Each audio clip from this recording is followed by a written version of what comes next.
Hər kəsə salam. Bugün şokoladlı, inanılmaz dərəcədə ləzzətli və bir o qədər də asan San Sebastian cheesecake hazırlayıram. Əvvəlcə şokoladı buxar vannasında əriməyə qoyuram.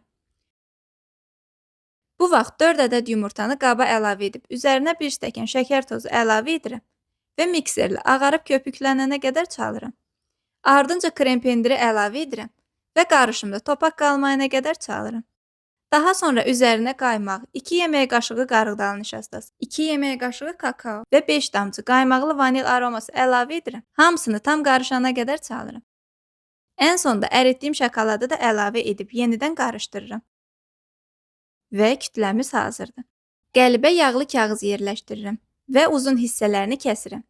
Kütləni qəlibə əlavə edib 2-3 dəfə yerə vururam ki, içində boşluq qalmasın və yersiz qabarmalar olmasın. Əvvəlcədən 200 dərəcədə qızdırılmış sobada 50 dəqiqə bişirirəm. Bişirmə müddəti sobadan asılı olaraq dəyişə bilər. Diqqətli olun. 50 dəqiqənin sonunda üzəri qızarır, ancaq içi hələ bərkimiş olmur. Bu tam istədiyim nəticədir. Sobadan çıxardıqdan sonra tam soymasını gözləyirəm. Soyduqdan sonra soyuducuya yerləşdirirəm. Mən gecədən saxladım.